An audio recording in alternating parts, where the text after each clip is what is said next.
Here, amidst these ruins in Bihar, stood Nalanda, the ancient center of learning that shaped. आज जब हम दुनिया के सबसे प्रतिष्ठित शिक्षण संस्थानों की बात करते हैं तो अक्सर ऑक्सफोर्ड, हार्वर्ड या बुलोगना जैसी यूनिवर्सिटीज़ के नाम सबसे ऊपर आते हैं। लेकिन यूरोप की इन यूनिवर्सिटीज़ के अस्तित्व में आने से भी 500 साल पहले उच्च शिक्षा का एक वैश्विक मॉडल भारत के बिहार में अपनी सफलता की कहानी लिख रहा था। 14 हेक्टेयर में फैला नालंदा महाविहार एक ऐसा परिसर था जहां गणित में शून्य जैसी क्रांतिकारी अवधारणाओं पर काम हुआ और खगोल विज्ञान के नए आयाम तलाशे गए।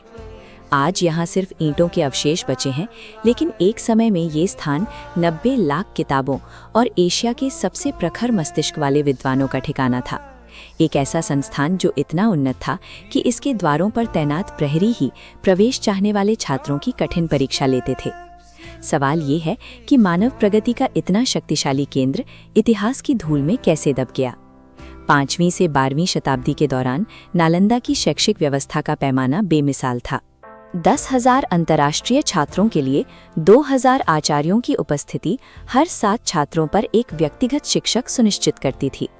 यहाँ का भौतिक ढांचा भी वैज्ञानिक था। छात्रावास की मोटी दीवारें प्राकृतिक रूप से तापमान नियंत्रित करती थीं और यहाँ रहने वाले छात्रों का सारा खर्च मगध के राजाओं द्वारा वहन किया जाता था। इस महाविहार में प्रवेश का स्तर इतना ऊंचा था कि केवल सबसे योग्य विद्वान ही द्वारपालों द्वारा पूछे गए अकादमिक सवालों का जवाब देकर अंदर जगह बना पाते थे। नालंदा की शक्ति का आधार था धर्मगंज। ये 9 मंजिला पुस्तकालय रत्नासागर, रत्नोदधि और रत्नरंजक जैसे 3 विशाल विभागों में बटा था। यहाँ केवल धार्मिक ग्रंथ नहीं, बल्कि वास्तुकला, औषधि, व्याकरण और ब्रह्मांड विज्ञान की दुर्लभ पांडुलिपियां थीं।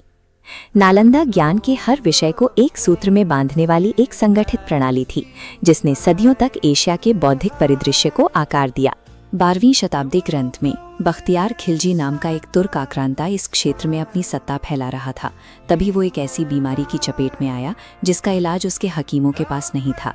खिलजी की गिरती सेहत ने उसे नालंदा के आयुर्वेद प्रमुख राहुल श्रीभद्र की मदद लेने के लिए विवश कर दिया, एक ऐसा समझौता जो उसके अहंकार को ठेस पहुंचा रहा था। खिलजी ने श्रीभद्र के सामने एक जानलेवा शर्त रखी, उसे बिना किसी दवा के ठीक करना होगा और विफलता का अर्थ सीधे मृत्युदंड होगा। राहुल श्रीभद्र ने खिलजी को कुरान पढ़ने की सलाह दी, जिसके पन्नों के कोनों पर उन्होंने औषधि का एक अदृश्य लेप लगा दिया था।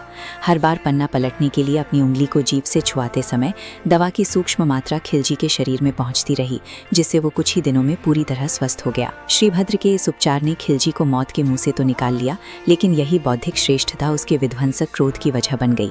स्वस्थ होते ही खिलजी का मन कृतज्ञता के बजाय एक गहरी असुरक्षा और हीन भावना से भर गया।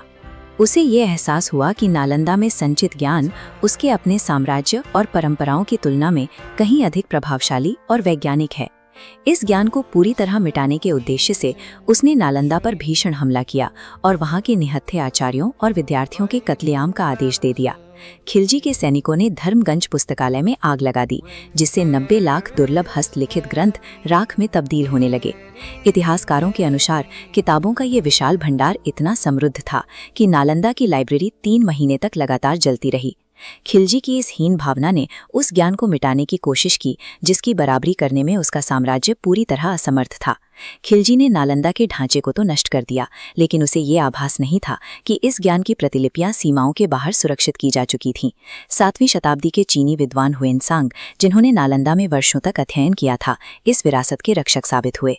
वे अपने साथ करीब 700 महत्वपूर्ण ग्रंथों का अनुवाद और मूल पांडुलिपियां चीन ले गए, जिससे नालंदा के दर्शन का एक हिस्सा सुरक्षित रह सका। 19वीं शताब्दी में जब पुरातत्वविदों ने इन खंडहरों की खुदाई की तो इन दीवारों ने भारत के स्वर्ण युग की गवाही दी। नालंदा की ये परंपरा आज भी जीवंत है। साल 2014 में राजगीर की पहाड़ियों में एक नए नालंदा विश्वविद्यालय का उदय हुआ, जो प्राचीन मूल्यों को आधुनिक अनुसंधान के साथ जोड़ता है। ना अलमदा का अर्थ ही है ज्ञान का निरंतर बहने वाला प्रवाह, जिसे ना कोई दीवार रोक सकती है और ना ही आग। इतिहास इस बात का प्रमाण है कि किसी लाइब्रेरी को जलाया जा सकता है, लेकिन एक बार जब कोई विचार मानवता के कल्याण के लिए जन्म ले लेता है तो वो